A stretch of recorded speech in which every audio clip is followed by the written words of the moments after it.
በየዓመቱ በክርስትና እምነት ተከታዮች ዘንድ የሚከበረው የጌታችን መድኃኒታችን ኢየሱስ ክርስቶስ ልደት በዓል በየዓመቱ በተለያዩ ሃይማኖታዊ ይዘቶች በድምቀት ይከበራል። የዘንድሮ የ2018 ዓ.ም የገና በዓል ምክንያት በማድረግም የመቀለ ሀገረ ስብከት ሊቀ ጳጳስ ብፁዕ አቡነ ኢሳያስ ለመላው የክርስትና እምነት ተከታዮች የእንኳን አደረሳችሁ መልእክታቸውን አስተላልፈዋል።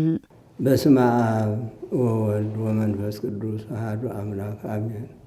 የተከበራችሁ ሊቃውንተ ቤተ ክርስቲያን ምእመናን፣ ምእመናት፣ በገጠር ያላችሁ፣ በከተማ ያላችሁ፣ በውስጥ ውጭ ሀገር ያላችሁ ወገኖቻችን እግዚአብሔር አምላክ እንኳ ንብርሃነ ልደቱ በሰላም በሕይወት ሐልዩ አደረሰን አደረሳችሁ። በዓሉ የተባረከ የተቀደሰ የሰላም በዓል ያደርግልን። ለሀገሩ ሁሉ ለዓለሙ ሁሉ ሰላሙ ይስጠን እግዚአብሔር። ከበረከተ ልደቱ በረከተ ረድኤት ያሳድርብን። ይህ በዓል እያከበርን ባለንበት ወቅት የትግራይ ሕዝብ አስከፊ ሁኔታ ላይ ባለበት ሁኔታ ላይ ነው ያሉት አቡነ ኢሳያስ ከቀያቸውን የተፈናቀሉት ወገኖቻችን ያሉበትን ከባድ ችግር ተገንዝበን በዓሉን ከነሱ ጋር በአብሮነት ማክበር እንደሚገባና ካለን በማካፈልም ሊሆን ይገባል ብለዋል።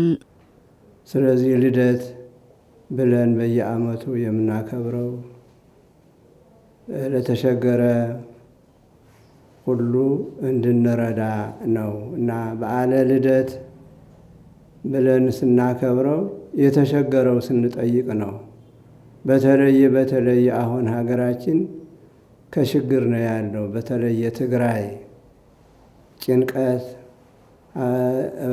ሐዘን፣ ትካዜ፣ ረሃብ፣ በብርድ በፀሐይ በረሃብ እየተሰቃየ ነው ያለ።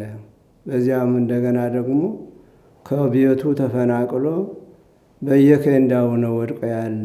በአራዊት እየተበላ ነው ያለ እና ስለዚህ ሁላችሁ